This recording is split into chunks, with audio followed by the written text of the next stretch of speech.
Alright everybody, it is finally D&D time. We are going to be doing session 0 today, which we have a little short guide up here on screen that shows you what the goals for today are. We're going to be rolling stats, we're going to do a game intro, we're going to talk about some hard boundaries in the campaign, just to make sure nobody's actually traumatized, just your characters. And talk about the mechanics, and then we're going to do a player intro. We're going to be joined by our 6th member in about an hour. Actually, about 45 minutes now. Because they have to work late. But we are going we're going to start with rolling stats. So who wants to be the first one to roll? Oh, so now he cares about real trauma? I cared about real trauma last time, Brad. But I also asked everybody if there were any hard boundaries, and you guys said no, so I threw everything at you. Yeah, I never had an issue with the game itself. I was looking forward to whatever you had to give us. Alright, Are you streaming? I am not. I'm recording this. Oh, because you kept saying it sounded like you were talking to Brad, like in chat or something. I am. I'm talking to Brad in Crap's chat. Crap is streaming. Yes. And I asked if that was okay in Discord. If it's not okay, let me know and I'll change that. But yeah, I mean that's fine. He was talking 2 years back, so that was the convenience. Okay. Well, good to know that your character and you are meshing well, because that came through like a robot. All right. So, who's rolling first?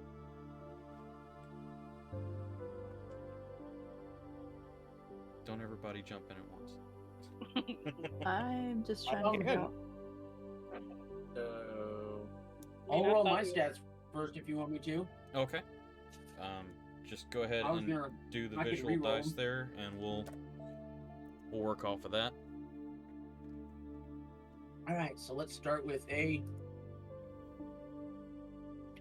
Oh wait, no, never mind. Yeah. That's not what it is. Is it 3d6s? It's 46. Is it 3 or 4? 46 minus 1. So you take the lowest and you throw it out unless you want to keep it for narrative purposes. 4d6 minus 1. Let's see if I did that right. So, let's see here. Jeez. So we got a 14, which I don't know. Do I have to assign that to something right now, or can I wait until I roll all the numbers? So it's not a minus 1. It's minus 1 of those dice. You get to choose the 3 of those 4 that you want to use. Which, in this case, is most likely a 14, because you rolled a natural 1, and you got a negative 1 added to it. So can I start over? You can either start over, or you can use that 14. Okay, I'll just stick with the 14 then. Okay. Okay, so that's one of my numbers. I mean, I guess remove the 2. So a 10. Okay. Boy, this is going swimmingly so far. They're above average. That's not bad. Yeah, they're above 10s. Is there... Take away the 1. We'll do an 11.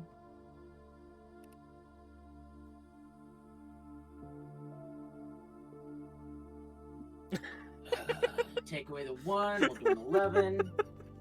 You know, I think this is impressive. I'm starting to regret re-rolling. You're gonna be quite the average player there. I'm gonna, compared to what it was, I'm gonna be quite the crappy player. Hey. Take away one of the 3s, that leaves a 12. Alright, so I need 1, 2, 3, 4, 5, 6. Alright, so last one. Come on, give me like so far you don't 6s. have any negative attributes, so that's or at least 3 6s. That's all you need. A 10. Oh. Again, you don't have any negative modifiers. Yeah. No, oh yeah, no negatives. just +0 across the board. Awesome. Well, alrighty then. Can I change my mind and just go with my default stats? They're so good. But we'll use that as training for the others. So keep your stats. I trust that your first stats were good. You saw them. I got those prepped. I know. I saw them. All right. So who goes next? So, Also, I mean, I can, but mine's built into the character sheet. okay. I mean, I have no problem. Let's do this. Yeah. Okay. And So, got a nice button. There we go. is truck currently So- rolling? Looks like. Or It is- he rolled already got it? 17, 16, 14, 13, 11, and 13. Really? Just salt in the wound. Oh, that's great. Where are you rolling this at? Roll 20 characters.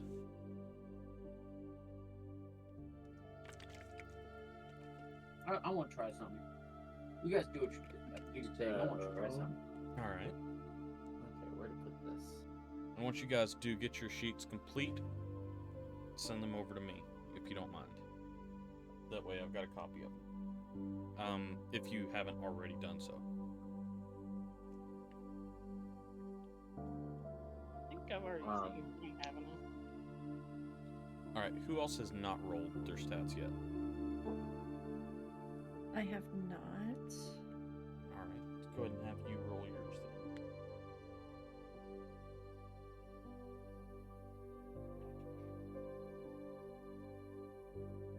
Oof. Oh, well, there's the first negative. Hooray. Negatives can be fun. Especially depending on what you pump that stat into. Right. That's a good one. That might be my... That's a 15 right Dexterity. there.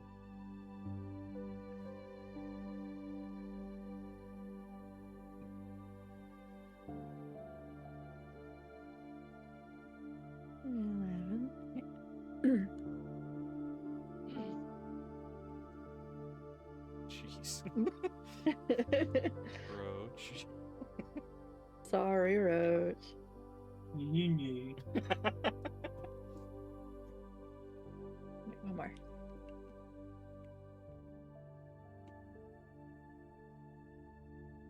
Dang. All right. That's now the question is, what do I put the negative in?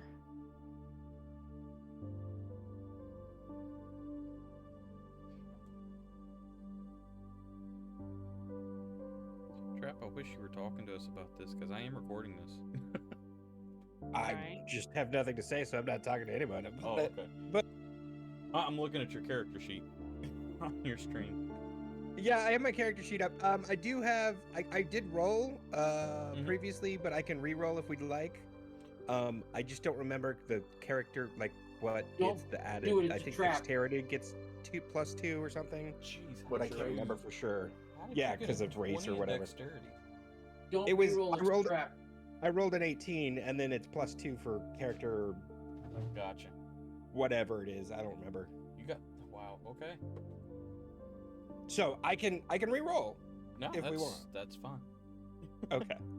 All right. Let's see. So that is Light. You've got or D-Waltz. You've got yours already rolled, right? Yes. Okay. Well, that's simple enough. That's. Yep, I've already lost the place where it says. That's about 10 minutes in, and we've already got everybody rolled. Awesome. Okay. I think as far as like the game intro goes, I know we do have a lot of new players here that have never played 5e before. Does anybody have any questions about how it works? What's D&D? It's do not disturb. There you go.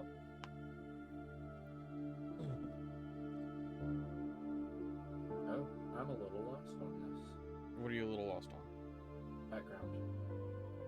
Background? Yeah. What do you mean? Like, what background do you choose? Yeah. Okay.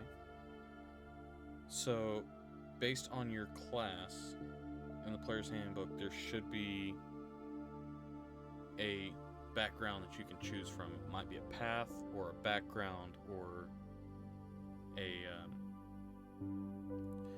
there's a number of different things that they call it. I've already chosen that. I'm talking about like acolyte, entertainer, folk hero. Gotcha. Okay, so that's just basic background. That's going to give you a few options for proficiencies. Right. So that one is all flavor, and you can do whatever you want with that. Is there any particular background that you're looking for that would kind of help your player's backstory?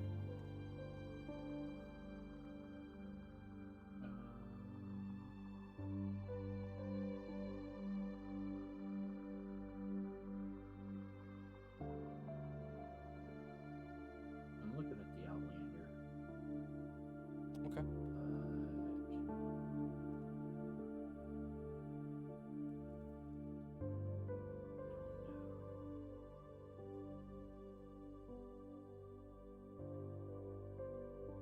All right. Is there anybody else that needs any assistance with their character creation, like background or anything along those lines? I just need to find stats. I mean, I don't 100% understand some of the stuff, but Okay. you've seen my sheet. If you think there's anything I need to do or don't do. Well, let me get your sheet pulled up here. Okay. What kind of things are you not positive about? And I'll make sure that they look good.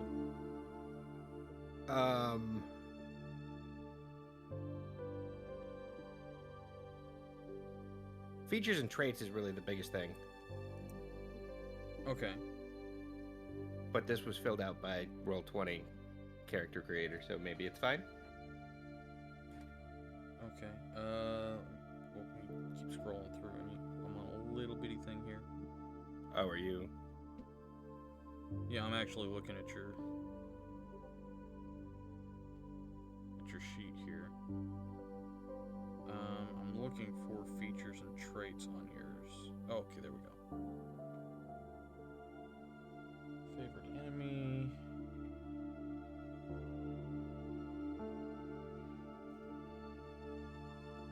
I've got a cat coming after her own cat. Okay. So basically, in that, the only thing you've got to really worry about is what you think your character would choose as its most common enemy, what it's hunting down the most. Natural explorer, what territory you think your character would be most familiar with.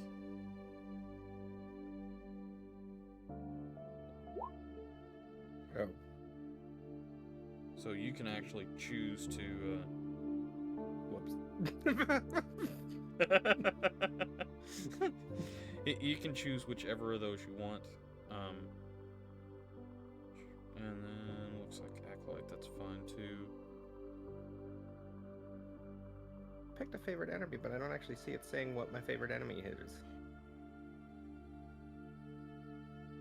Scroll down.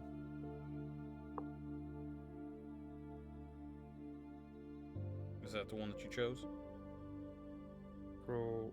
Sorry. No, you went too far. You were hovering over it. You got favorite enemy, and then natural explorer, and then directly below that is your favorite enemy.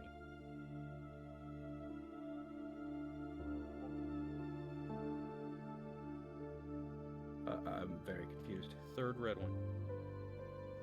You have... Oh, okay. Got it. Yeah. Got it. Okay, yes. Okay, so yeah, you've got what your ability is, and then you've got what it applies to. Got it. Okay. It's just listed twice because that's weird. Okay, I understand now. All right. Cool.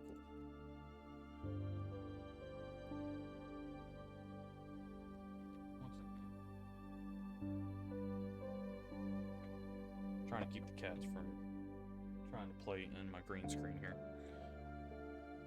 Okay. So, anybody else have any questions about their backgrounds or anything like that? Yeah, I'm Brad can't filling help mine you. out right now. Okay.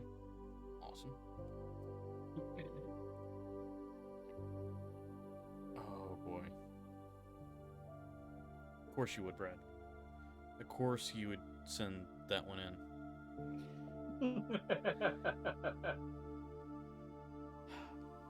What's so wrong with that? There's nothing wrong with it. I know how much he enjoyed using it. And it actually came in real handy with that orc battle. Yes, it did.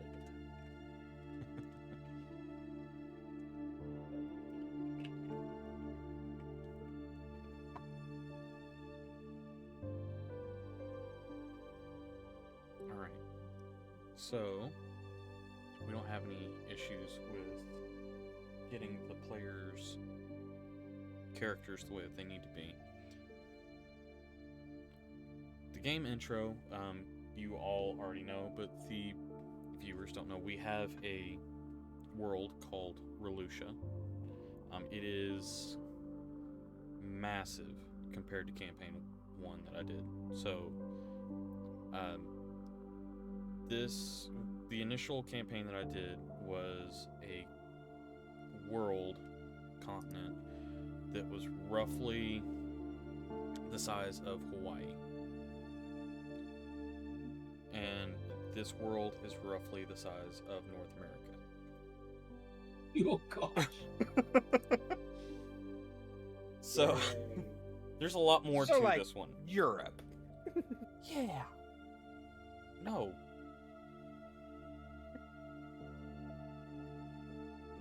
Like all of North America, Canada, Mexico, U.S., Alaska. Oh, so bigger than Europe. Yes. Got it. Never mind. Yes. Not the U.S., North America. It is huge.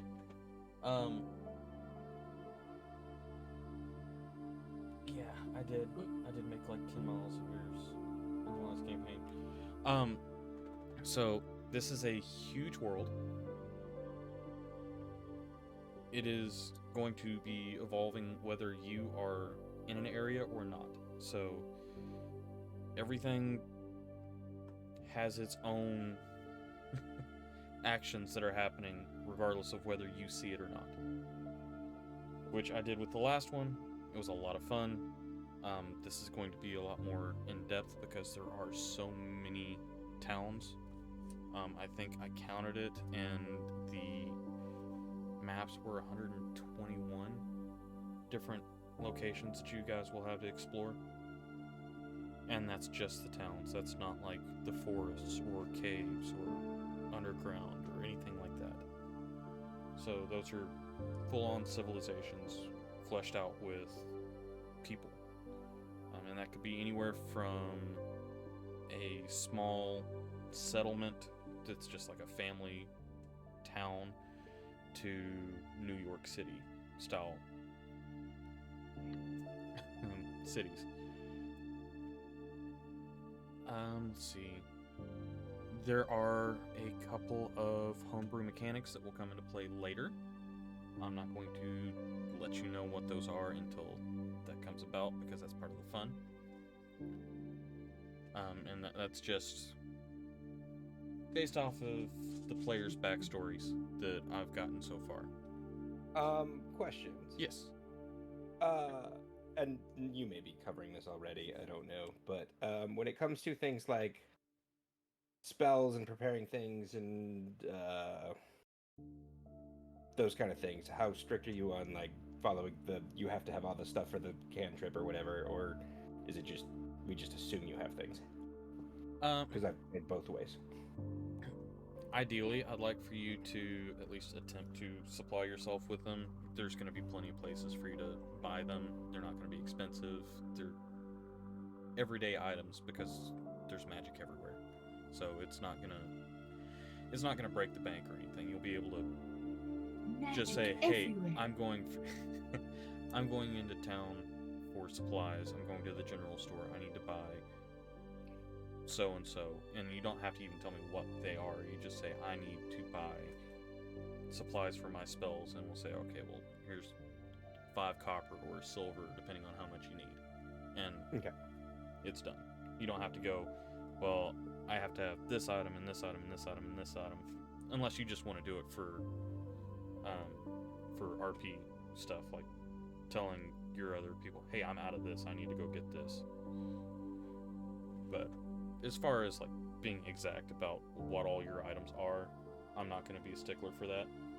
But we do need to at least make sure that you're buying them. Another thing, I do go off of the rule of cool. So if there is something that seems like it could be fun to try, I am going to let you try it. There's a possibility of success, there's a possibility of failure. I'll let you know if there's no possibility of success, because there are crazy things that I have heard that just won't work. But for the most part, if it's something that you want to try out, I will most likely give you the go-ahead to try.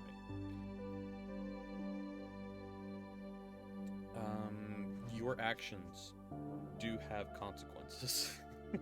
Whether they be good or bad, they do have consequences. This is a real world, so things will react to the way that you interact with the world. Why do I feel called out? Well, I was the one that got called out. Oh gosh. We have had several instances in the last campaign where things have happened, and well, whenever those things happen, other things happen because of it. Like somebody playing with the deck of many things, and someone repeatedly. someone having their soul ripped Now out I'm of their getting body. called out. I think me and the Wilds were the only ones that didn't draw a card. Hey, it's not my fault. There was booze involved. Yeah, says the person that pulled 5 cards. Was it that many? Yeah, he pulled 5 cards, and the very first one was the one that ripped his soul out. He pulled 3. Got lucky as all get out. I said, "I'm gonna pull." And then I was like, "Oh, do 5 more." Yep. Yeah. So there are all kinds of okay, yeah, she's gonna be in here in about a half an hour. Perfect. There are consequences for every action. It could be the town loves you for something that you've done, and you may get discounts on things, where they may throw extra jobs your way. They may help you with shelter, any number of things like that. Or you do something bad and things happen. So there are all kinds of fun things to look at there. I'm reading lit traps. Chat, and yeah, I can't.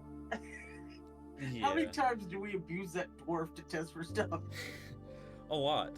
Of course, that dwarf is the only reason that you guys survived against your sorcerer. That's true. You kicked him That's inside true. to make sure everything was safe, and it was-ish. But it fared a lot better than if you had been outside in fireball range.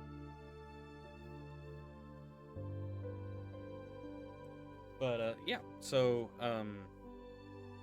also, if there are fun things that you want to do with your character, things that you think about multi-classing, and you want some sort of narrative to go with it, just let me know behind the scenes, and I will be happy to try and push some sort of narrative in that direction, so that you can take that multi-class, or if you want something cool, just let me know, and we'll try and push it towards that. like I had somebody that wanted a cool sword, so I got them a cool sword hilt that was essentially a lightsaber. They just had to find the stones for it. Cat, stop with. Did they have to train the stones? No, they didn't have to. They didn't have to do that. They had to find them, and they almost got there. Almost got there. There was a dwarf mining village that had these stones that they mined out, and it also those stones, while they worked as essentially energy blade power sources for this sword hilt, they could also be one-time use crushed in your hand to allow you to use a spell that you wouldn't usually have access to. So yeah, there are fun little homebrew items that are going to be put through here. That's items, monsters, all kinds of stuff like that. A few monsters that I'm very much looking forward to watching your reactions to. Oh god. I remember, what was that one in the village Oh, that erased your memories? Ate your memories. Yeah, Basically erased your existence. yeah. So, I cannot remember the yeah, name of which that. is extremely ironic and very funny. I know. But yeah, there's all kinds of fun creatures. We have different narratives that are coming up based off of backgrounds, and so some of the monsters kind of came with that. Are there any questions about the world?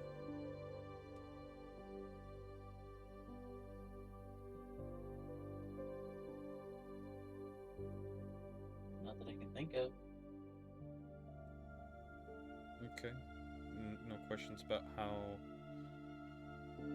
things tie into the world or anything like that. No, we ready to just roll into it and find out.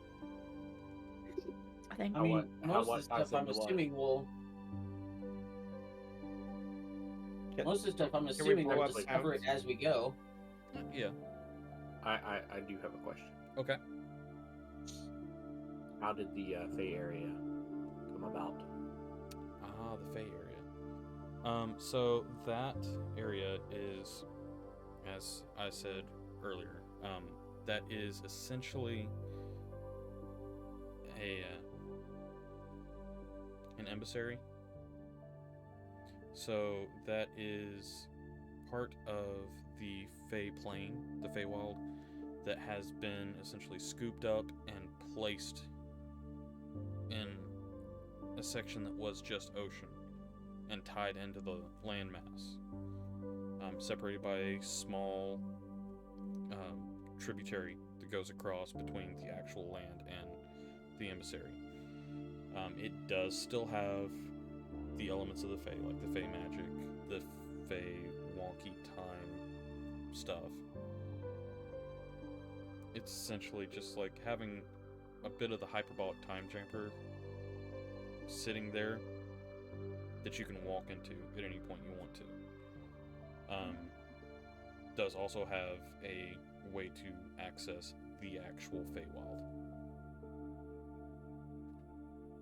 But that was brought in as more and more of the Fey were doing plane shifts and coming to this part of this world, and they needed some sort of ambassadors, an emissary, a safe haven that they were familiar with, because this is a brand new world to them. You don't know how people are going to react to the Fae, so they needed someone to come in and kind of smooth out relations with everyone, and that's what they got. A safe haven, someone to exchange cultural backgrounds with the people that aren't familiar with the Feywild, and that's where that giant area came from. It's about the size of Texas.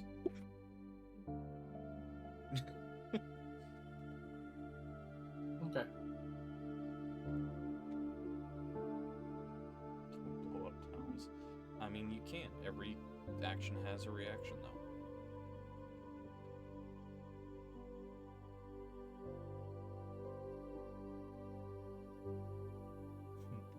Okay. Anything else about the world, the map, anything like that?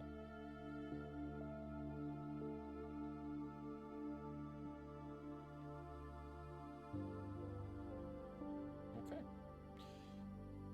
Then we are going to move on to boundaries. This is the area where I make sure that everybody is on the same page. So that we don't end up actually scarring somebody and ruining the game for anyone. Is there anything that would ruin your experience? Like any kind of personal trauma that you want to stay away from? Personal, not character, right? Yes, not character. Okay. Something that you do not want in the game. A hard line for you that you do not want to cross.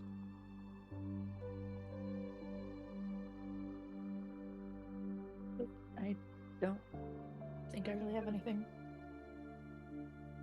I mean, legitimately, this could be anything because this is a dark world. There's good things. There's very bad things.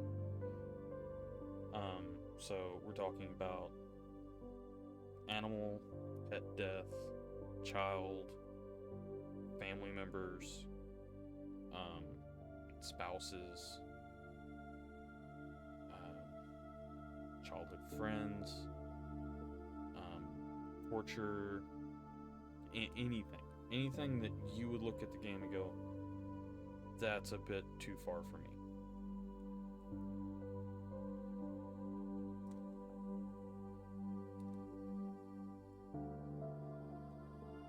Not that I can think of for me. I kind of always assumed that that there's going to be a lot of dark elements in D&D, so I just like roll with it, remembering that it's a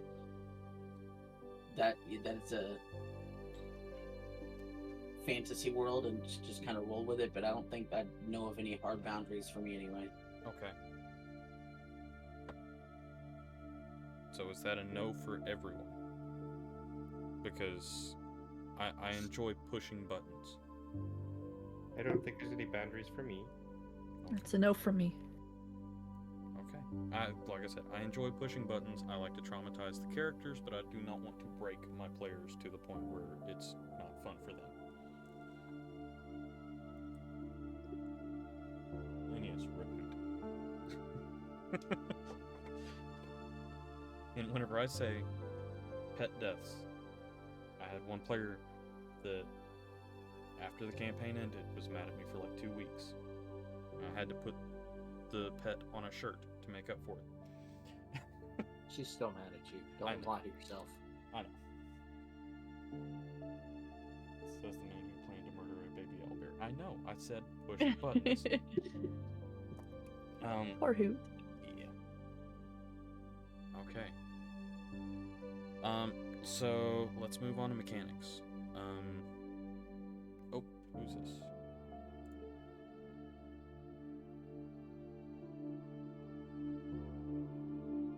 Okay. All good? Yeah, I'm just trying to figure out my cantrips. Got it. That is noted. She is 100%. Alright. So let's go ahead and get that out of there. So as far as the mechanics go, with campaign 1, I did allow for a little bit of fudging of the bonus actions. I allowed people to double attack whenever they didn't have the feat for it or anything that would work with it, just to kind of get people used to it. We're going to go with the actual 5e rules for the bonus actions. I do think that as far as potions go, I'm going to use the same rules that Matthew Mercer uses with his because it makes more sense. Because the book says a potion is an action to use. It doesn't make a whole lot of sense to think chugging for a couple of seconds for a tiny little bottle is going to take your entire 6 seconds. I've seen people that can smash an entire can in like 2 seconds. So drinking a potion yourself is going to be a bonus action. Feeding a potion to a down teammate or forcing it on another teammate is an action because it does require a little bit more effort. I think that's a common house rule. Yep. Can I craft something that forces it faster?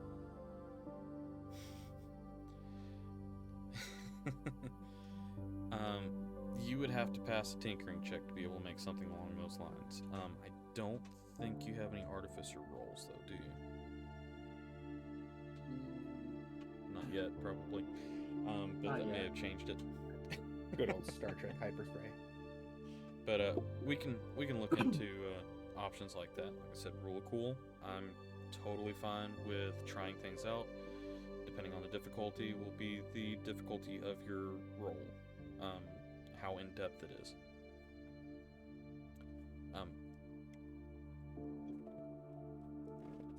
For the most part, it's just going to be standard 5e rules. We use dexterity modifier to break ties in initiative order. Unless you guys want to do rollies, which is just roll off, see which one gets the higher number, and then you can swap out there. Holding actions means that you can only hold your action, not your bonus action or movement or anything like that. So you need to know what the action is that you're holding. I don't think there's anything else that would be. Make sure that you have your spells prepped for the day if you are a caster. If you're not a caster, you don't have to worry about that. So you select what spells you're going to have at the point of a long rest. Oh, so they didn't change. Certain classes can. Yeah, certain classes can choose different spells that they have access to.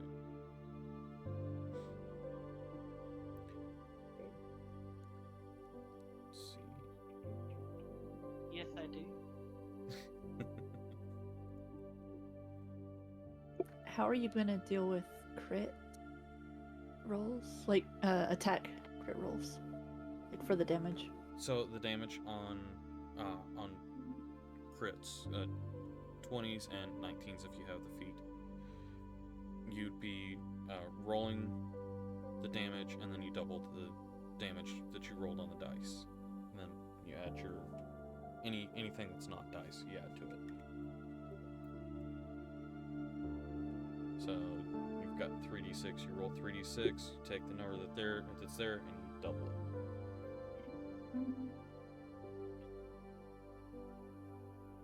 Anyhow, anybody that And also needs our Go ahead. sorry, our starter health. Are we rolling for that, Yeah. or are we doing the max? Yes, you'll roll that and you'll add your con modifier to it. So if you haven't done that, go ahead and roll. Who has not rolled their health yet? I'm afraid to now. I think mine's already on my character sheet, Okay. which I added it to the game. I don't know how that worked. So, what is it? It's a 1d8 plus your modifier plus your con modifier? It depends on your class. Let's see here. Because different classes could be anything from a D6 So on your to a character D10. sheet, do you have your hit dice? Yeah, hit dice is a 1d8. Then you'd roll a d8. And then add your Constitution modifier.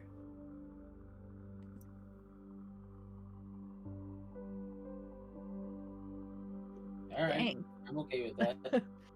I Wow. finally get a good roll. There we go. I mean, where it counts. Right.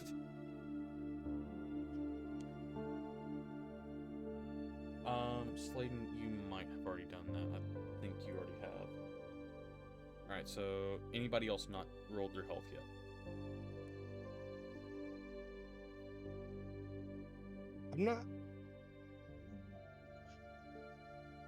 I'm not certain it was rolled. It was put in by the Roll20 character generator, but it seems to be my hit dice with... I have no constitution, so... A lot of times they will start out as like your full hit dice plus the So Constitution should I roll it? modifier. Yeah, roll it. See what you get. Oh. Slash roll. Yeah.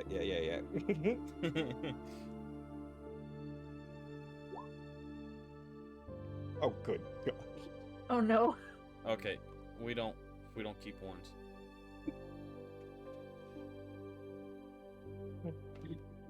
You squishy. That's better. All right. There you Oh, go. that's not bad. Yeah, there you go. Alright, and you have no con modifiers, so that works. Yeah. Cool. Alright, let's see. Any other mechanic-related things? I swear, I'm gonna put these cats in another room. They're literally choosing directly behind me to Mine play. was 15. Wait, what? Yours was 15? Because mine's 15. You're barbarian, aren't you? Yeah. You have a high Yeah. con? Let me see. I've got your player sheet. They usually have a pretty high constitution. I got 3. Yeah. Okay. Alright, that'll work. We're still Also, our Oh. starting gold. starting gold. Okay. Do we go based off of our class? Yeah, go based or off your class. Background or whatever it was. And yeah, class and background, how it would be in the player's handbook. You can also choose to purchase certain amounts of gear, which it tells you how much that costs in the player's handbook as well. Just let me know what gear you've chosen and what your starting gold is, so that we can keep track of that.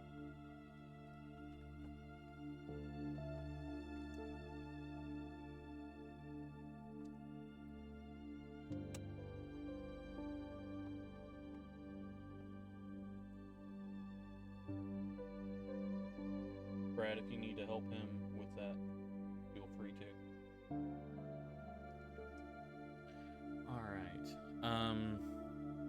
Oh, so as far as mechanics go, also, like I just said with that natural one there, we do not keep natural ones whenever it comes to rolling health. It doesn't matter if it's the first roll or the last roll. Every time you level up, when you level up, you have to get at least a 2. We're not gonna accept ones. Okay. Because there's nothing crappier than getting a level up that you're expecting and gaining 1 hit point.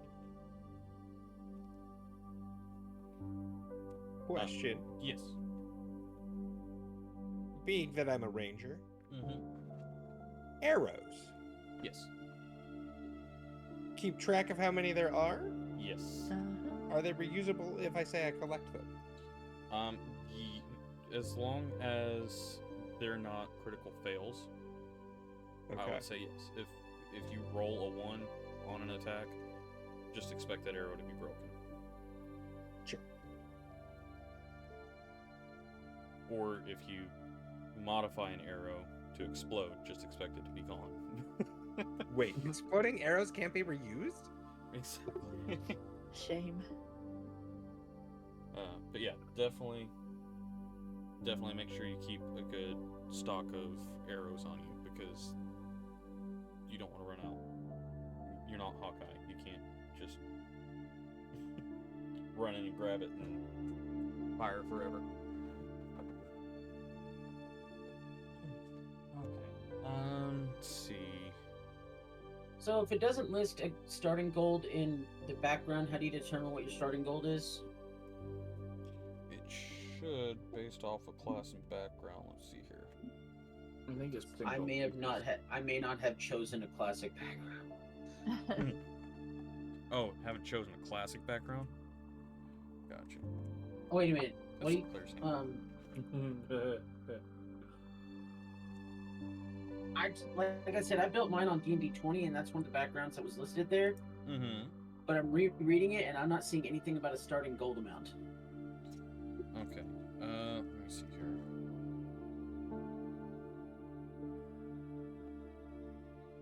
Just pull up here.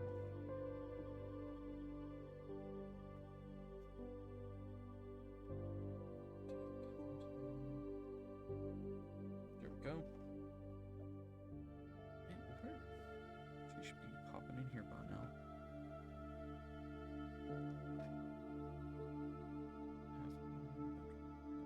So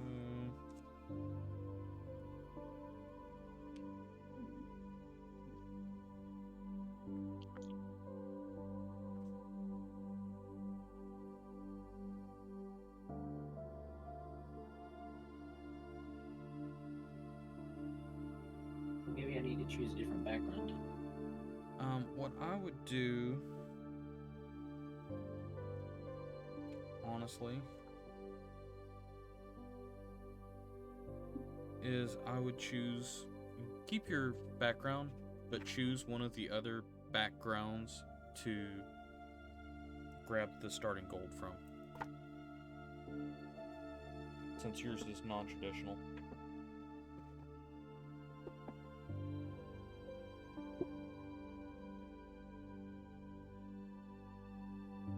Boom arrows. Where's your what?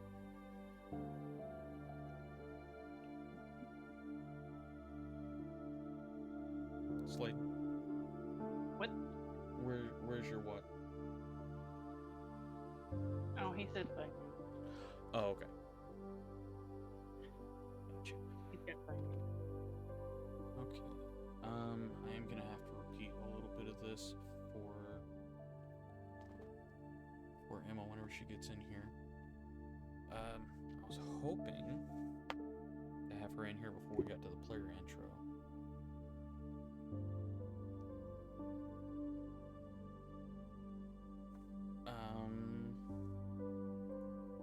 And Sladen, I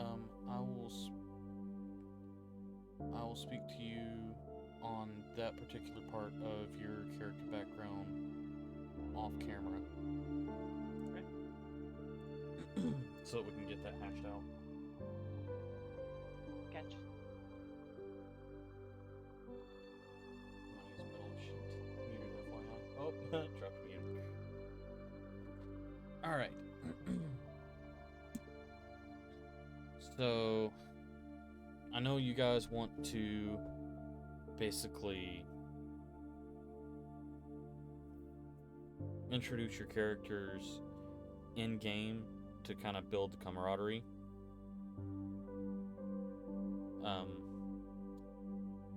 Is there anything that you want to share about your characters before we start the game?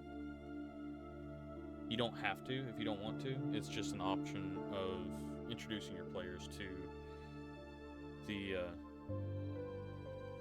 audience, to each other. I already know quite a bit about your characters because I have the backstory. Oh, I should hope so. Yes, you know more about our characters than we do. Probably.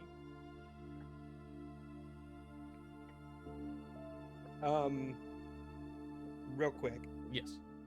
does my golden items look right that was created by the Roll20 character generator thing? Let me see here.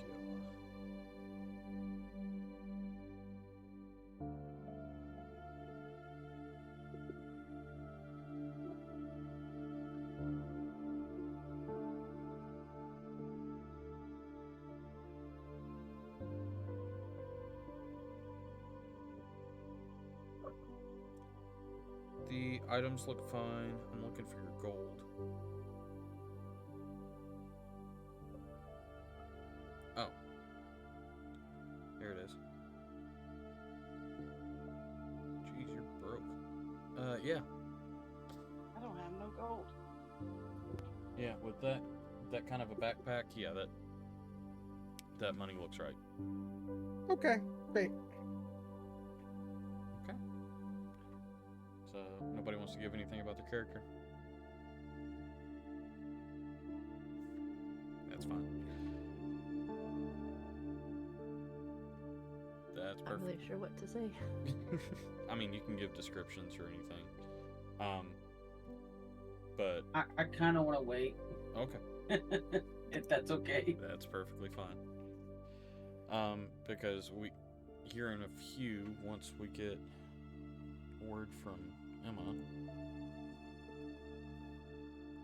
Always wait for Emma. yeah.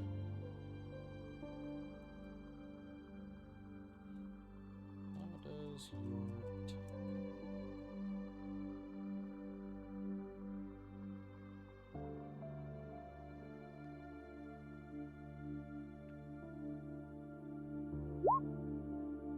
What's that? Oh. Rapier. Okay. Oh, I didn't mean to. I don't know what I did there. What I'm were you- trying to enter in my my tools and stuff. Gotcha. Ooh.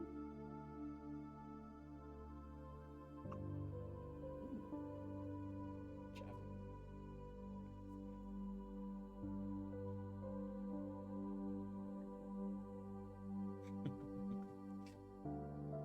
All right.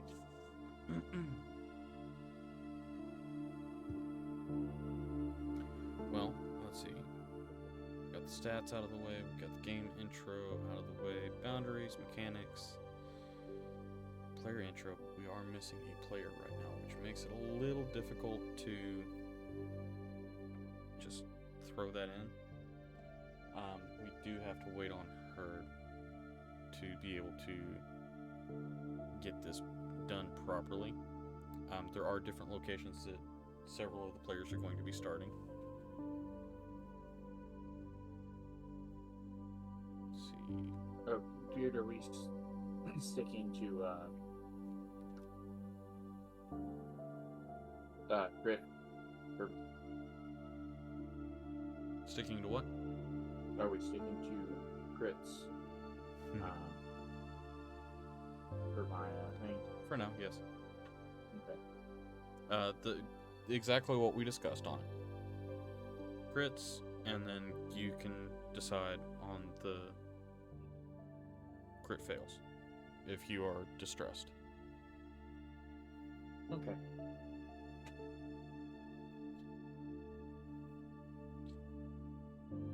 That little key piece of information, I bet you the rest of the party is now very nervous. Me? No. Extremely. Very much looking forward to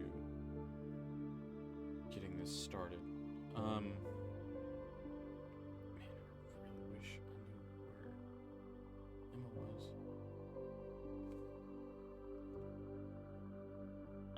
Alright, let's see.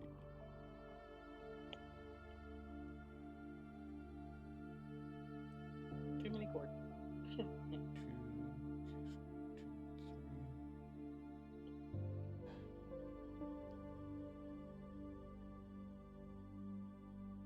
I don't want to actually start the character introductions without her here.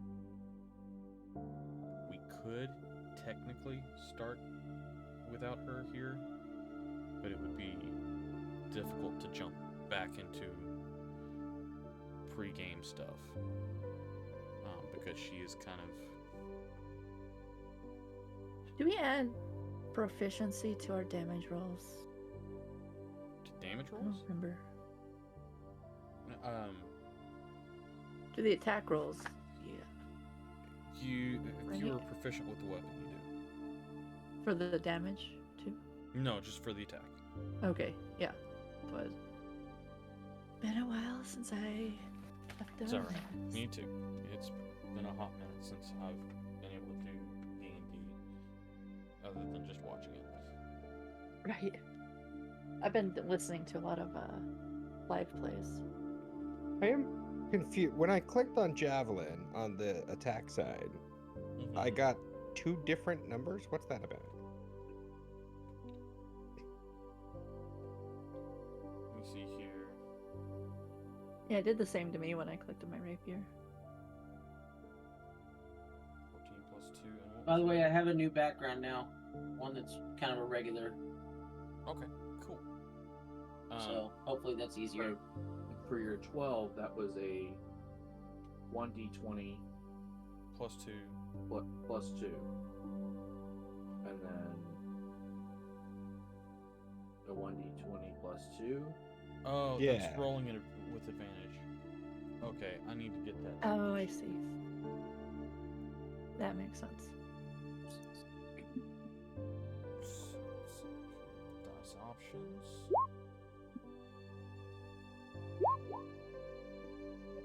It seems like it's always Is it rolling with advantage, or is it just rolling?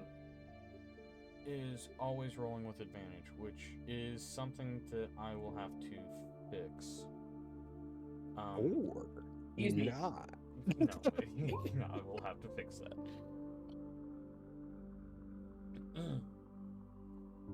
That's funny. Or, and hear me out here.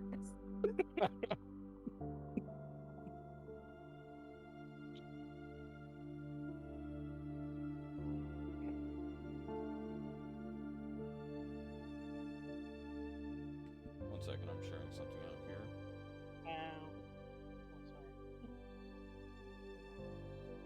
My AC is 17 if I'm not wearing armor. Yeah, There you go, babe. barbarians are crazy. Mine isn't that with armor, unless I'm not wearing Yeah, armor. Mine's Am I- not. Mine's not that either. Alright, so I will have to fix the dice settings. That's unfortunately on the out. Oh wait, hold on.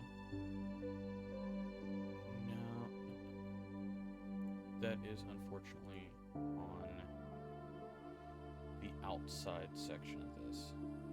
Wait, enable advanced dice. Let's see if that does anything. Somebody roll again. Are we rolling? Roll an attack. Nope. Nope. Okay, yeah. So I am definitely. Wow. I mean, if it I doesn't can roll get an fixed, attack. Oh, we can always just. take would the be the- left one.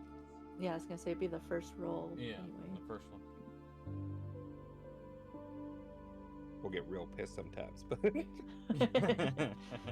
I could have had a 20. Yeah, so anytime that you see a green, that's a natural 20. Anytime you see a red, it's a natural 1. I mean, I can do it, but I'm rolling from D&D Beyond, so. Okay, well that helps. Oh, I about gave something away there on accident.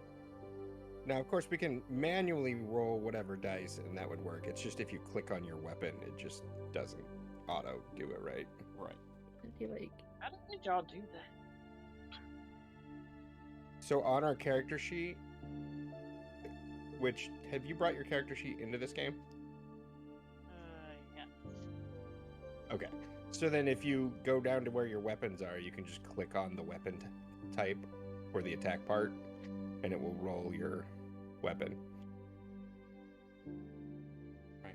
So, man, I wish Emma was already here because I would love to start this.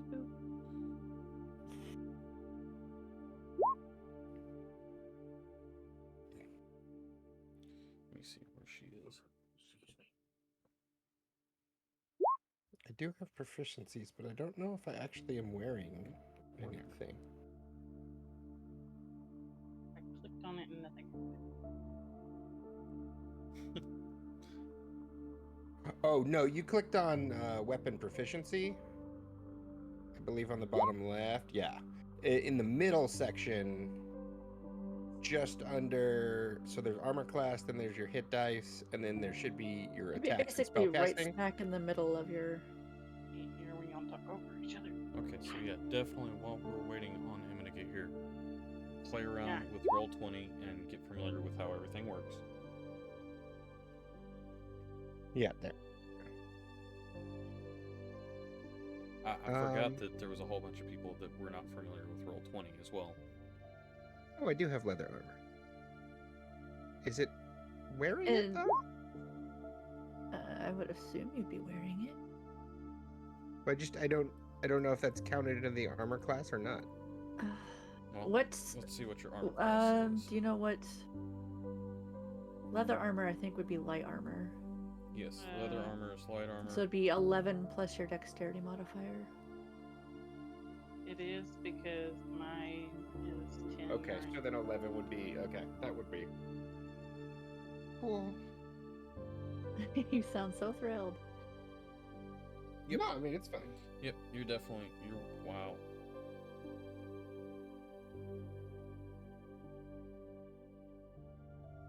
Yeah, just Now take take a it quick off. look at this.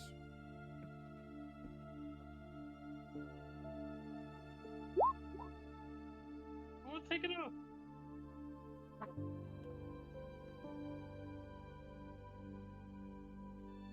Alright, and I keep forgetting that I'm recording this, I'm not streaming it, so this is not dead air for me. It's just dead air for Trap. Dead air for me. You're good. And I don't care. I'll juggle. It'll be fine. Let's get that. I won't juggle. I don't know how to juggle. I can. Yeah, no. Nobody wants. No. I can do some magic tricks. Or you can just fiddle around with what you're doing there. Let me see what we got here. I sent you a message. I did. I saw that. Ooh, come on, get that off the screen.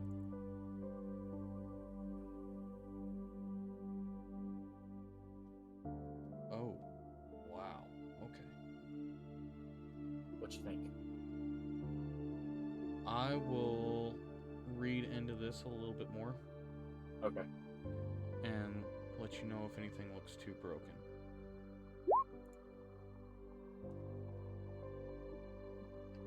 Because you don't want to make that too broken, because there's also something else that's coming later for you.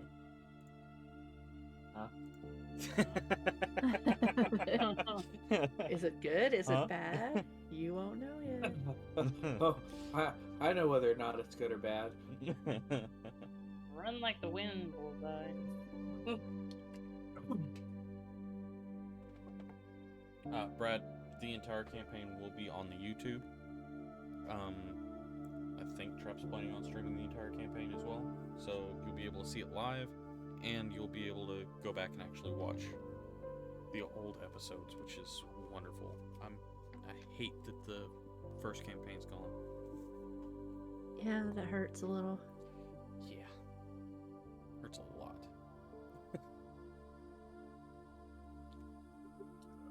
Alright, so Emma says 5 minutes tops, and that was 2 minutes ago, so hopefully she will And be. it hurts me that it's gone, but at the same time, I'm kind of glad that it's gone with the way that it went. But at least the death of Hoot is no longer. Oh no, We Death of don't Hoot's mention- definitely canon. There are We stories told. don't- Yeah, we don't mention Hoot. Yeah, I'm gonna be honest, I don't remember how he died. he didn't yet. Oh, okay. He You was said- planned to. Basically, she asked, "What was the fate of Hoot?" And I said, "Well, I was planning on letting you get real close to Hoot, and then I was going to rip him away." Were my exact words.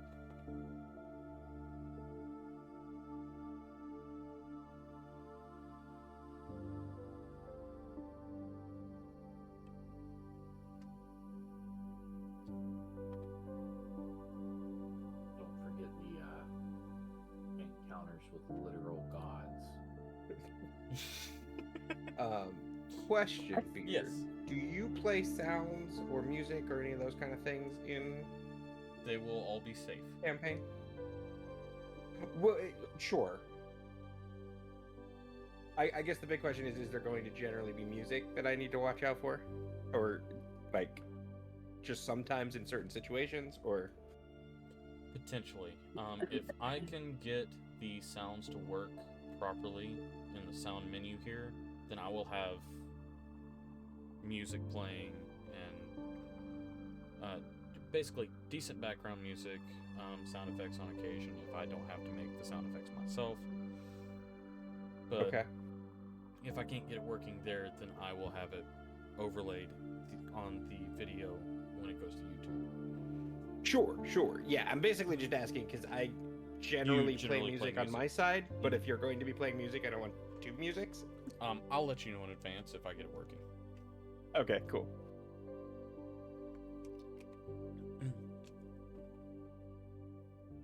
Okay.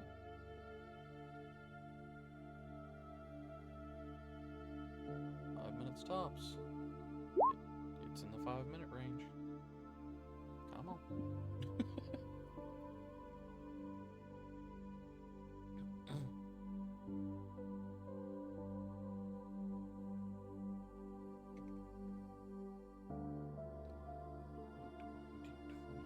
+5.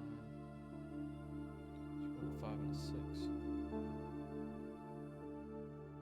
Okay. Don't give away too much.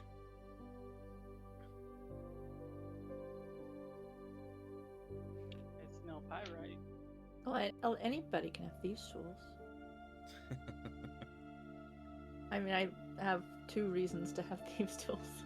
Right. And I'm looking at everybody else's stuff that's showing up. It's like, gee, I wonder I'm what like a class. shady character.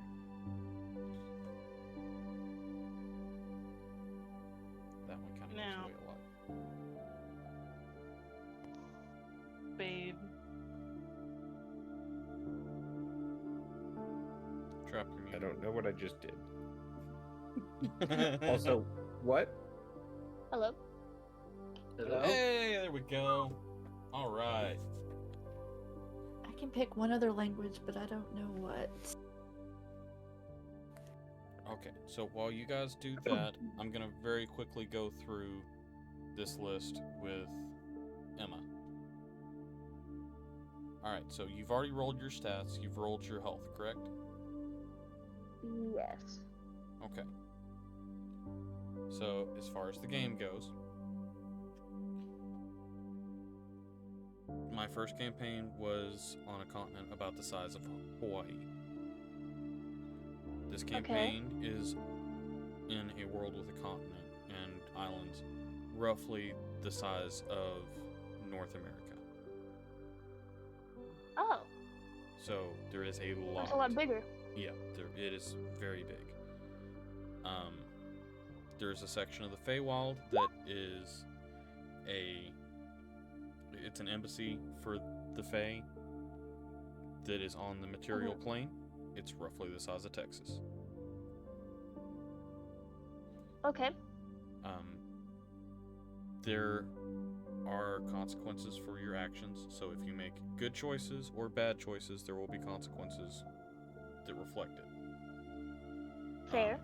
I like the rule of cool, so if there is something that you want to try and it is reasonable, I will be happy to let you attempt to roll for it. Okay. Even if it's not rules as written, we can still work around that. Okay. The world changes regardless of whether you see what's going on. So you could visit a town, come back a week later, and it be completely different. Okay. And that goes for all 120 something towns. Let's see.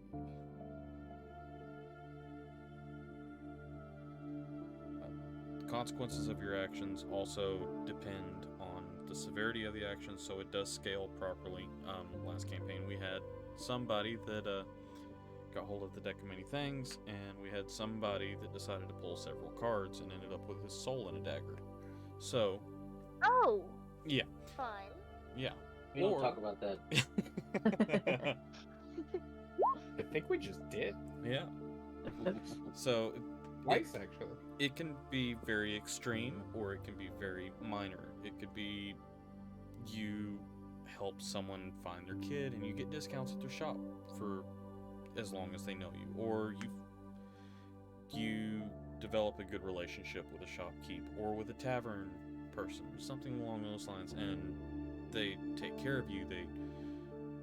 They throw extra jobs your way. They assist you whenever you need it. Befriend captain of the guard and them assist you whenever things get too hard, or a sorcerer, or any number of things. Magic is definitely a thing in this world. There is a lot of magic, ambient magic in the air. So there are different towns that have got schools of magic, so actual magic universities with teachers and students and all kinds of stuff. Holy magic, natural magic. Let's see, what else?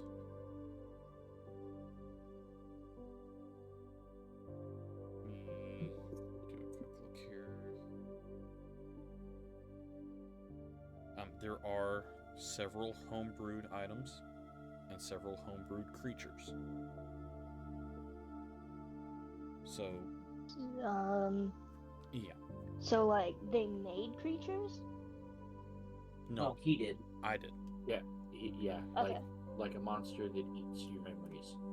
Oh, okay. Well, he didn't create that. No, I didn't create that. But there are monsters that I have created. You mean by like Homebrew. homebrewed?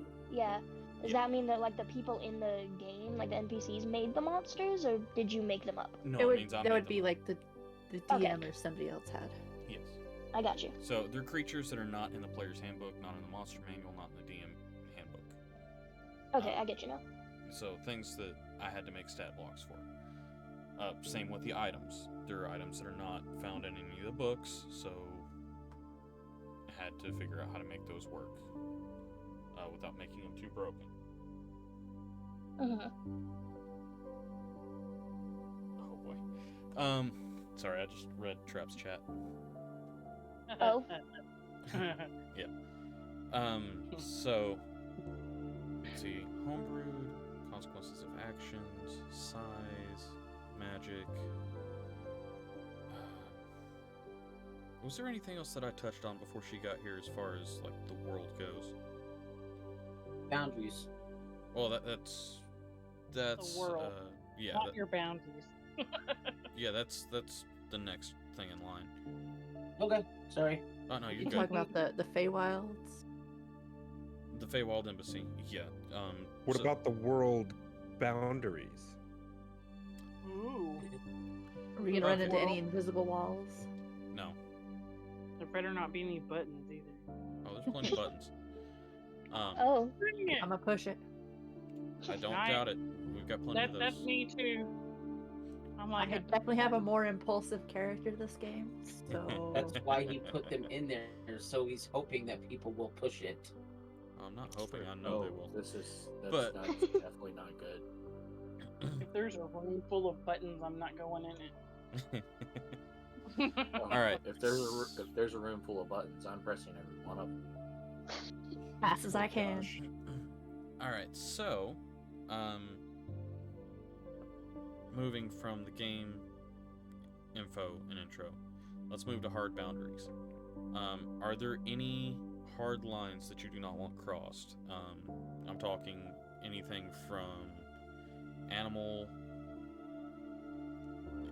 being killed, pets being killed, children, spouses, family members, torture, anything like that. Is there anything that you cannot stand to see that would ruin the gameplay for you?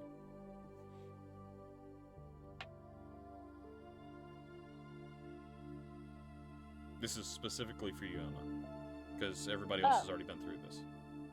No, I think I'll be alright. Okay, there's nothing that would cause any problems. I don't think so. Okay. Good to know. Alright, so mechanics. For the mechanics, we're using standard 5e rules for attacks and damage and all that stuff. Whenever you roll crit, you take the dice, you roll them, count that number up, double it, and then add your modifier to it. The only things that really have changed on it is whenever it comes to potions. If you drink a potion yourself, it's a bonus action. If you feed a potion to a teammate that's either downed or in the middle of something else. Basically, if you're not drinking the potion yourself, you're giving it to someone else, it does take your full action. So just like how the player handbook has it, it's a full action to drink a potion in the handbook. It's a bonus action for us, and it's an action to feed to someone else. So it makes it a little bit easier to heal up and continue to fight.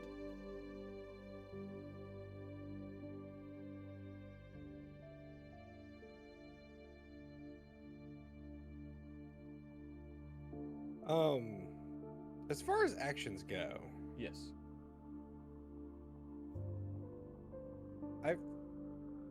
stupid question. How do you know how many action? Because I know there's different things that have different amounts of things. Yeah. Where's that? So you have your action. This is going to be in the player's handbook. You have your Okay. action, you have your bonus action, and you have movement, and you have interaction. Okay, so everybody always has a bonus action and a regular action. Yes, you have an action, a bonus action, movement, and you have interaction, and those are done on your turn. And then you have a reaction that is done in response to something like if you have a wizard that has the ability to cast shield. If they're attacked and they want to up their armor class by 1 or 2, depending on what the shield does at that level. If someone attacks you and it's almost enough to miss, but it will land it, and you cast shield, that is your reaction. If something leaves your attack range on your turn, you can use your reaction, which you only have 1 per turn.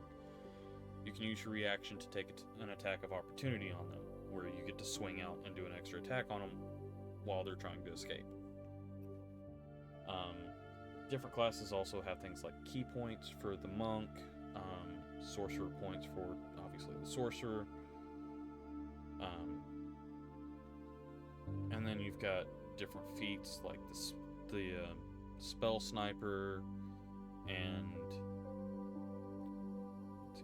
spell sniper, warcaster, which allows you to cast a spell as a reaction. But the main ones that you need to know are the interaction, movement, bonus action, and action, because those are going to be the ones that you mess with the most. So in any turn, you can do all 4 of those. You can do an attack for the bonus action, or an attack for the action. You can do a bonus action, which could be like drinking a potion or anything on your list that is listed as a bonus action. Then you have your movement, which is up to your maximum movement speed, unless you are prone, in which case it takes half your movement to get up. So you can move half of your speed after that. An interaction would be, say you wanted to check a door or something along those lines. You can also interact on your turn.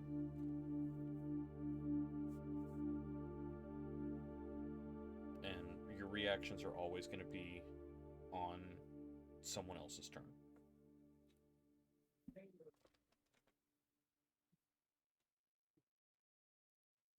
Okay. Any other questions about the mechanics?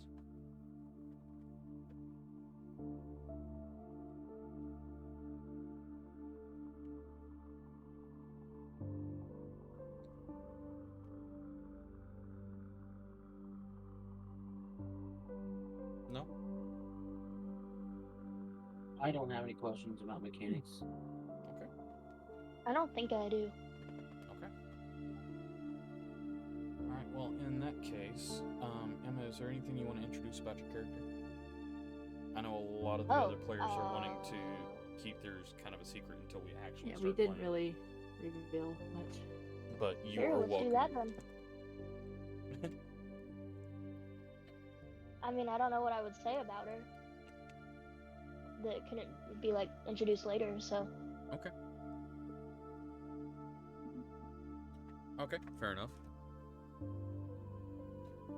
Alright, well, I am going to just very quickly detail a couple of instances here, just to kind of give you an idea of what has happened to get you into the situation for session 1. Why was there a grunt? That was me. Don't worry. It wasn't a grunt. It was more like a uh-oh. Okay. All right. Trap or Thomas Malroy. If you would like to go ahead and describe your character, we're going to start with you. Excellent. Well, I'm a human. I'm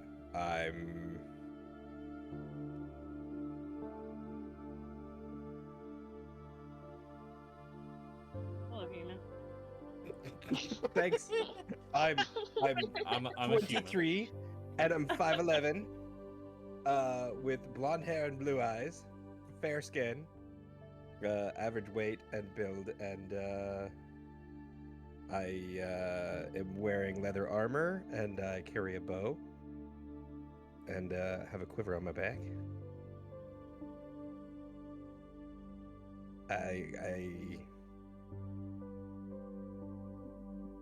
don't know what else to say. All right, that's perfectly fine. Great. All right, so you have recently heard tales of an artifact in a small underground dungeon-esque type area. You've gotten about halfway through the dungeon, or at least what you think is halfway through the dungeon, whenever you spot what appears to be the glowing artifact on a pedestal in the middle of one of the central rooms. What would you like to do?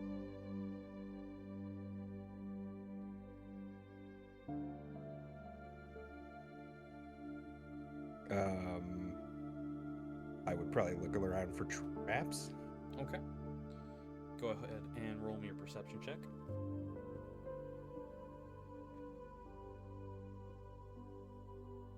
Oh, it feels so good to be What's playing D&D again. What's the way to do that? So you roll a d20.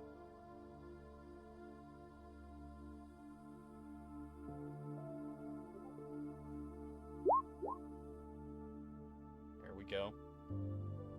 So you've got your perception check, which is a 14 since it's the first one, which is not bad. Mm-hmm. Okay, so looking around the room, you do notice that there seem to be a few stones in the floor that don't appear to match the rest of the pattern.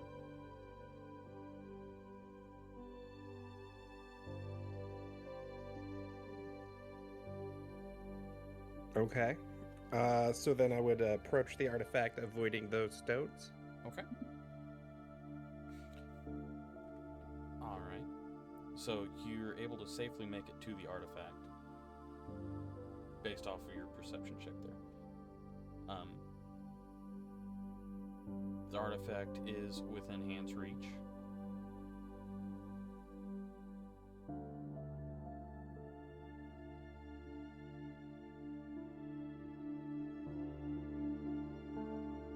go ahead and pick it up, I think. Okay. Can you go ahead and roll me a wisdom saving throw? Wisdom saving.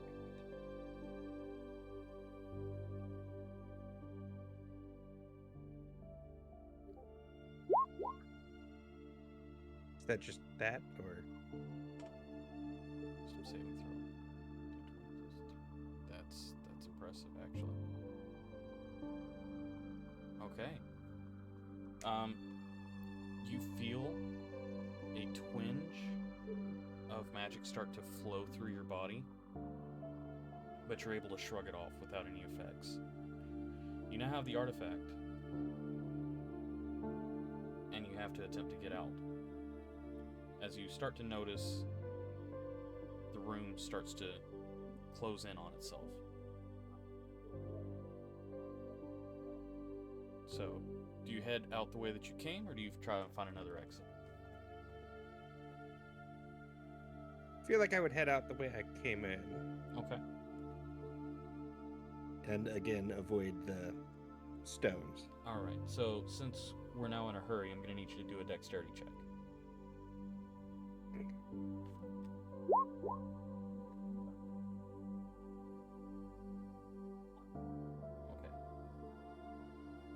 Man, that's a shame with that 20 there, isn't it?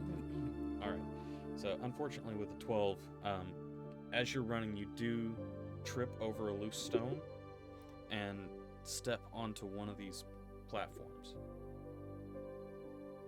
As you feel your foot hit one of these stones that don't seem to match the rest of the floor, it presses down and you see a shock of light.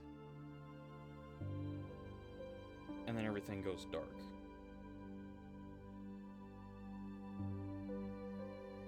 There's an interesting smell about you. And you can slowly see your eyes start to focus in on the darkness around you. And there are metal bars in front of you. With that, we're going to move on from you.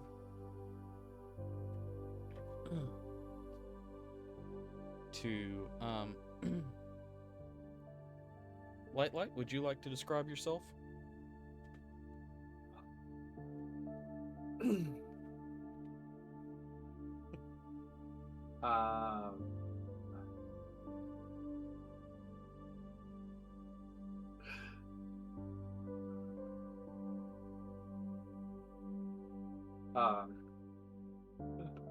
So I'm from the Feywild. I am a fairy. Average size for a fairy, so quite small compared to standard folk.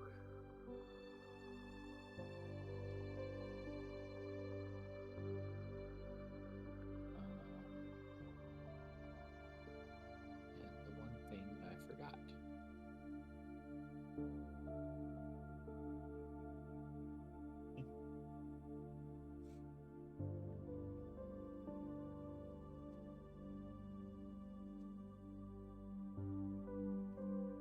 What did you forget?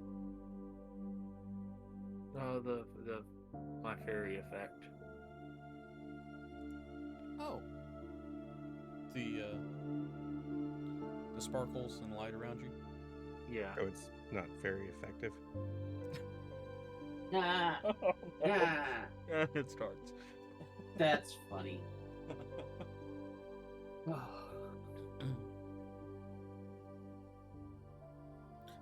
Alright, so, Light, the small fairy of the Feywild, is currently outside of the Fey emissary area in a small jungle area. What exactly are you looking for right now, Light? Oh, something to have fun with. Something to have fun. Alright. Just a little bit outside of range of you is Roach, if you would like to describe your character.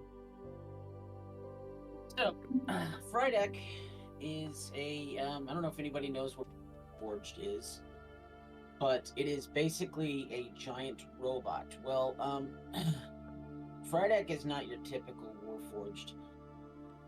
There was a Fae who discovered the core of a Warforged by the name of, his name was Onyx Thistletoe, and he decided to use ironwood to rebuild the Warforged to be like a protector of the forest. So basically it's a 7-foot tall wooden robot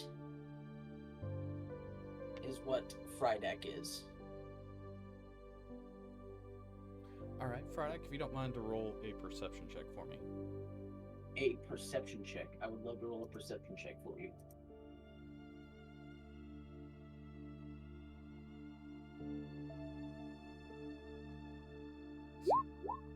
Well, 12. Okay, with that. Yeah. So you see what appears to you to be a glowing butterfly. The most beautiful butterfly you've ever seen. What would you like to do? I want to chase the butterfly because it's pretty and it's glowy and it's awesome. Like, what are you gonna do? I mean, I've noticed him, right? Mm-hmm. How fast is he moving towards me? That's a good question. What's your movement speed? My movement speed is 30 feet.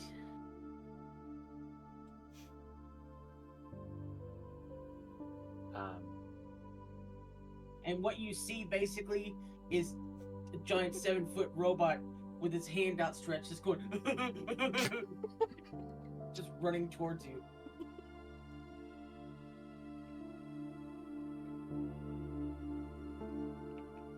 We're in the woods, right?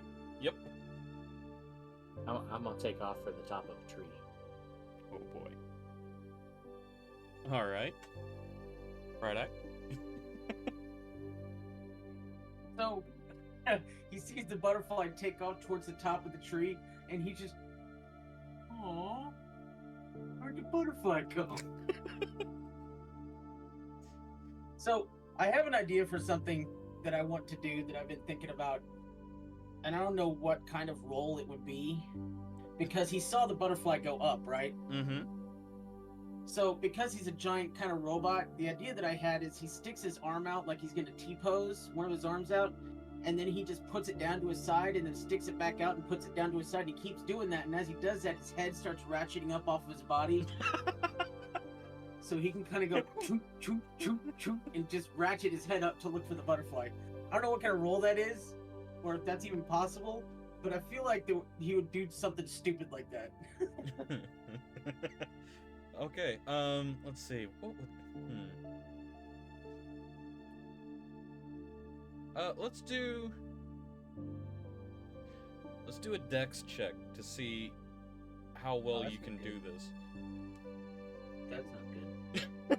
Just a straight dex roll? Dexterity plus your modifier, yeah.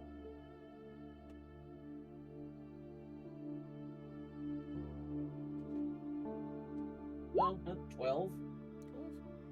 Not bad. It's All not right. as bad as I thought it was going to be. I only get a +1 to dex, so... So, like you do see this creature slowly jacking its head towards you. Not the most smooth motion you've ever seen, but it's definitely on its way up towards you. So, as the head gets closer, do I now realize that it's not a butterfly? Oh, you're not that close yet. Oh, okay. Light as you see this construct on its way towards you, what would you like to do? You want to hide? Do you want to react to him? What do you want to do? I want to hide and watch. Okay. Roll a stealth check for me. 16. Not bad. And perception check for you, Frydek. Oh, this might go better. I have a pretty decent perception. 15. but his stealth is higher, so. His stealth is higher. So you do lose this butterfly. Oh, where'd the butterfly go? So then so I've been using my right arm to ratchet up, and I'll be like, oh, and then I'll just ratchet T-pose my left arm, and that's the kind of release, and my head just goes, and then goes all the way back down. And then I just kind of wander off, looking for another golden butterfly. All right. D-Waltz, what do you do once he's gone?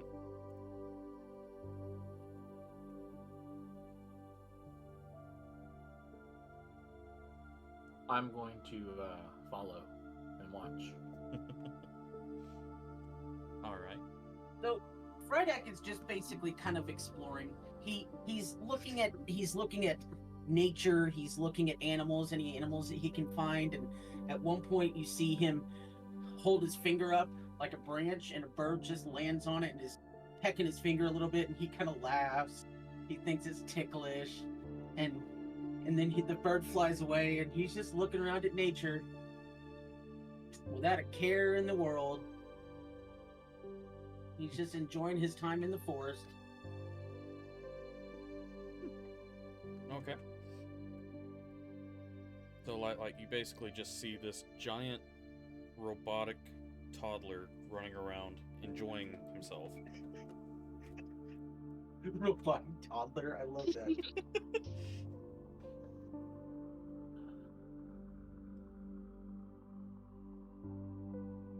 So, upon seeing the bird land and everything, I think to myself, I want to make a game of this. Oh no. All right. And how do you turn this into a game? Well, at first, I want to see if I can get the bird's attention without Frydek noticing me. Okay. So that would be an animal handling check.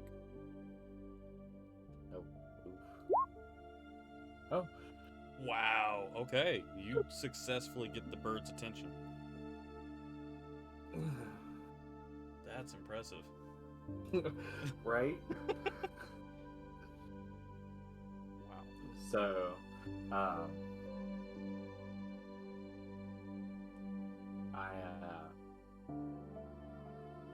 kind of signal to the bird to just fly around Frydek, just to distract him just a little bit, as I try and fly in closer without being noticed. All right. In that case, I need stealth from you and perception from Frydek. Another one? Yep. Oh. Oh no. Well, he does spot you flying in. Butterfly! Um, And then I start chasing the butterfly again. with a 25 perception check, not only would you spot him, you would recognize that he is not a butterfly. He is Oh, okay. a Butterfly! You're not a butterfly! small humanoid creature with wings. Butterfly. So, I see this as an opportunity to have fun and trying to see what his reaction will be with me flying around him in the air and everything. Okay. How do you react to that, Frydek? I mean, if he's just gonna fly around my head, then, I'm happy just kind of playing with him, kind of playing tag with him. Just trying to catch the pretty lights as he's flying around my head. Mostly swinging and missing, but trying to catch the pretty lights. All right. So mostly swinging and missing. I won't make you roll an attack on that then. I didn't mean attacking, but I know, but to like a grapple check to see if you can catch him. oh, is that a strength check? I mean, if you want to attempt to catch him, then Well, I mean, yes, I want to try to catch the not butterfly. okay, then that would be a grapple check. 13. Okay, and that's contested against you, D-Walt. What strength? Mhm.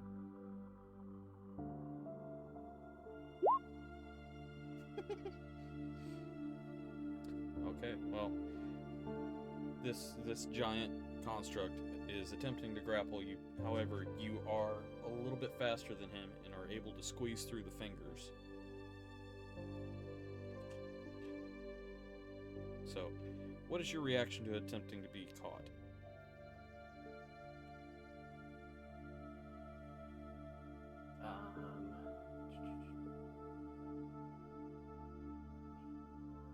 What is it? Sorry, trying to find it. Okay.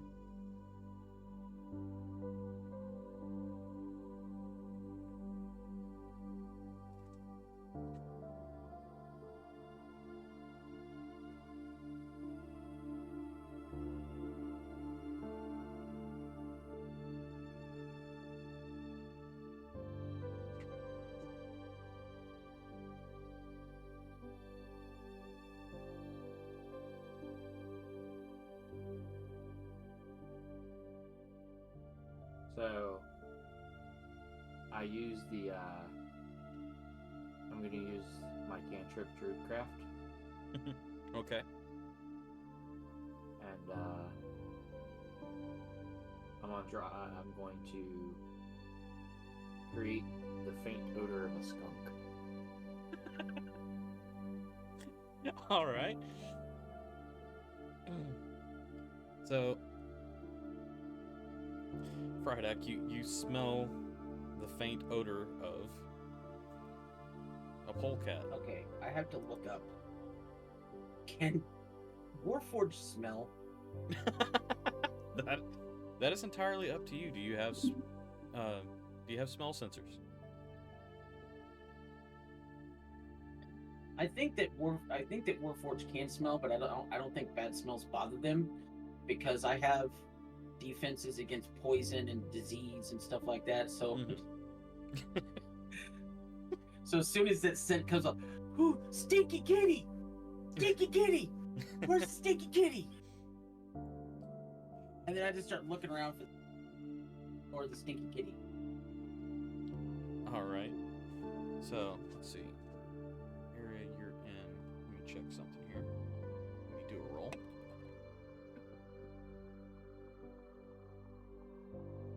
Okay. That means I have to roll this.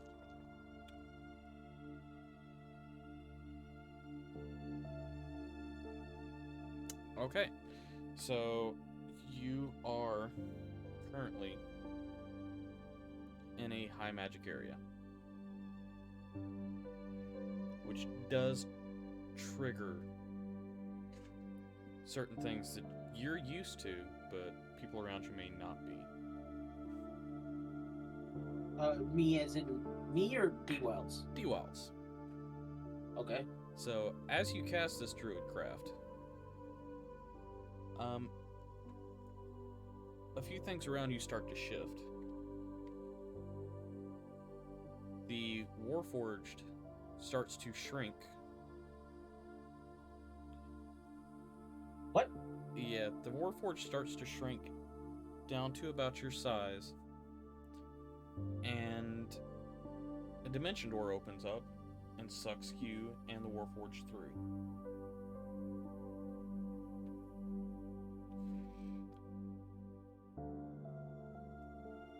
You two also end up next to a human holding what appears to be some sort of golden artifact. And we're going to move on to Alina. Oh, hi. Hi, Alina. Okay, so, hi. So describe myself? Yes. Okay. Hold on, let me pull up my thingy. Okay, so I'm an elf. I'm an Oath of Vengeance Paladin. Trent told me about that one. I'm not entirely sure what it means, but I'm gonna go with it. I'm 20 years old. Average height and weight for an elf. What else do I say? Just describe yourself physically. Like hair color, eye color, stuff like that. Okay, so I've got short red curly hair. I've got like an emerald greenish eyes. I've got a hand axe not tapped, like whatever. I forgot the term. It's like on my back, so something's holding it on my back. Okay.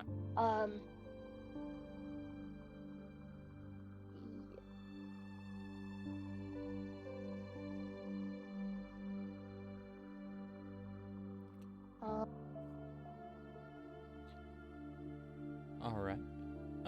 Anything else you want to describe, or are you ready to roll into this? I think I'm ready to roll into this. I don't know what else needs to be described. Okay. So you are currently at a fairground. There has been a local carnival that has popped up and has allowed people to come in and enjoy the different festivities. There's food, there's attractions, all kinds of fun.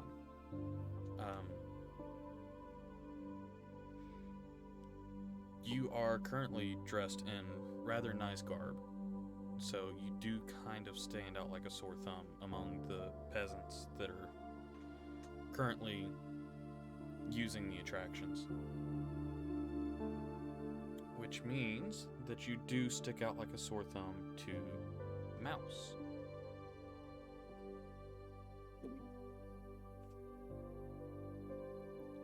Mouse, You want me to- yes, she looks like an easy mark. If you want to go ahead and describe yourself. So Mouse is very slender tabaxi, which is a humanoid cat. I think Khajiit in Elder Scrolls. But she is a little short for her race, about 5'4", and her coloring is a brown tabby. Street urchin clothes, basically, so they're well worn, but they're clean. A few maybe holes and patches in them. Yeah, that's pretty much her. She's kind of unassuming, more or less. So, Mouse, you've been slowly casing the crowds, looking for easy marks, trying to make a little bit of quick coin whenever you spot Alina. I am going to make a sleight of hand. Well, come up behind her quietly. Should I do like a stealth first? Yes, go ahead and do a stealth. Mm, All right, 18. and Alina, if you don't mind to do a perception check. That's a D20, right? Yeah, that's D20. What's your wisdom modifier? Yes. Oh, okay. A what check was that? A stealth. Perception. So, Her or perception. perception. Yeah, perception. Sorry, Okay, I was reading stealth. that's a 7. Okay, so you He's do not. vaguely aware that she's at a fair. Yeah, pretty much. Lots of noises, lots of people. Yeah, the only thing that you notice off of that is a house of mirrors in front of you that looks shiny and fun. Oh, fun. Okay. So, also, Helena, if I could have you describe yourself as your standing guard. Describe myself as I'm standing guard. Helena, not Alina. Wow, that's gonna be my fun. bad. Oh, Don't you mean Helena? Helena. Okay, yeah, Helena.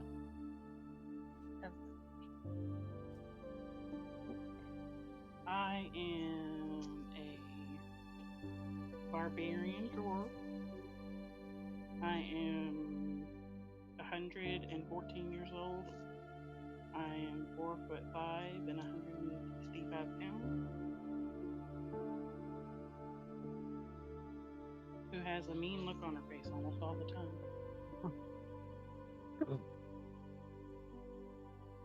All right. So, as Alina is heading for this House of Mirrors, you do notice that you notice a small feline humanoid slowly following behind this bright-eyed and oblivious girl. Do you follow suit to see what happens? Yeah. Okay. So, Alina, as you get to this funhouse mirror area, you see a marionette that pops out and greets you. Welcome to the carnival. Enjoy the funhouse. Don't get lost in the mirrors. And then pops back into the wall. So you go through the maze. I need you to... Let's see. What would be the best way of... I guess... Let's give me one more perception check from you to see how well you're able to navigate this maze. A perception check for me? From... I guess technically all three of you. I got a 16. 16, 13. Okay, so you're doing fairly well in navigating. Helena is tracking Mouse, and Mouse is attempting to track Alina. So I just need one from Mouse to see how she's doing. Oh, perception? Yep. Pretty good, I think. Doing really good. Really good. Okay. Jeez. 20. Okay, so Alina is navigating through this maze of mirrors fairly well. Doesn't seem to be bumping into too many walls. Being able to see what she's doing fairly well. Mouse is tucked away behind her and Shadow. watching everything that she's doing. Slowly working her way up to pick her pocket. And Helena is trailing a little behind, but is still right there with them. So, Alina, you now come to a door in this maze. It's a mirrored door with a handle. What do you do? Open it. Open it? Okay. Yep. So you all watch as she walks into this dark area. Do you follow suit? Yes. Okay. And Helena, I do have dark vision, so. do have dark vision. Good. Good to know. So do I. And I shake my head walking behind them. Okay. Perfect. All right. I need. Let's see. I'm gonna need an acrobatics or. Let's see here. Let's do a dexterity check for Alina. For all three of you, but because of your dark vision, Helena and Mouse have got advantage on this.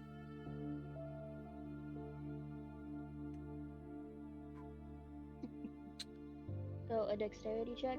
Another. Yeah. Another d20. Yeah. Okay. That's a 4. Oh no. All right. Well.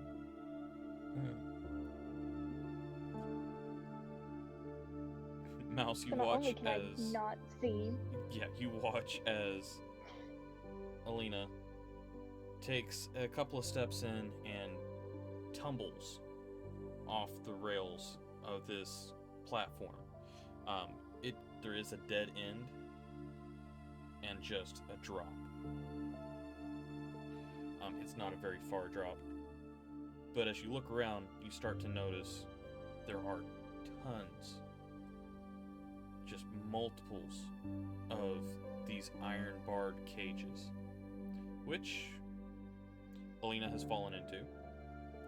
And shortly after, Helena trips and falls right past you into the same cage. You're currently not stuck in any of the cages. You're up on the walkway, but the door slams behind you, and you hear a click.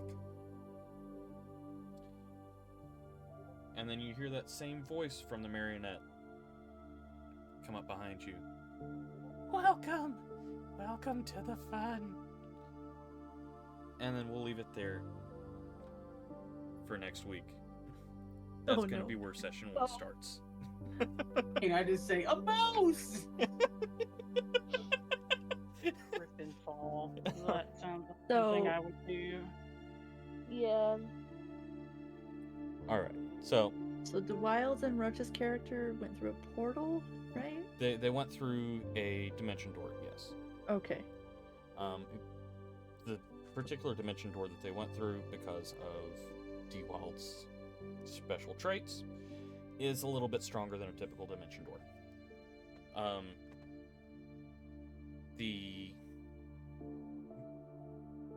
The trap that Thomas went through did teleport him down here as well.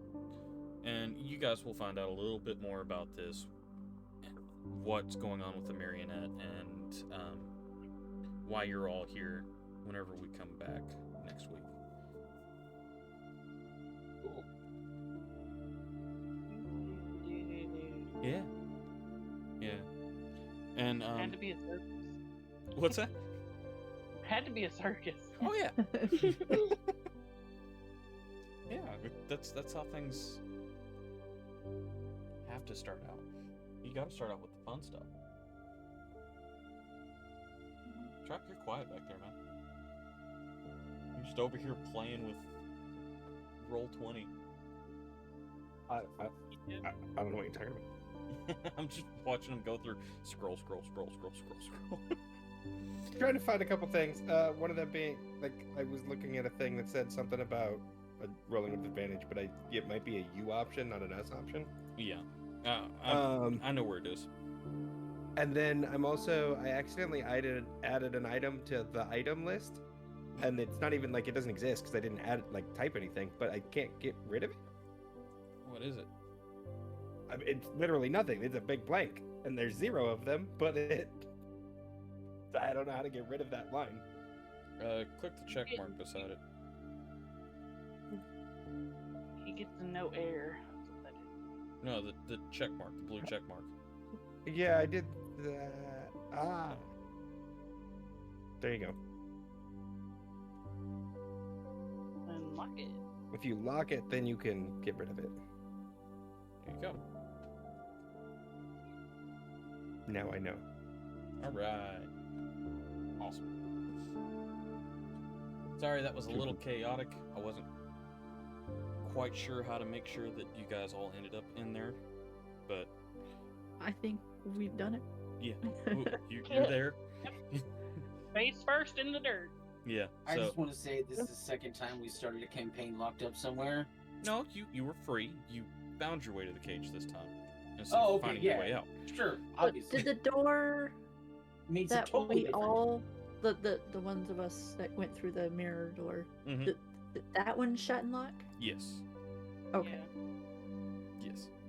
So, whenever we get back, you guys will get to see what the plans are from the marionette, why you're there,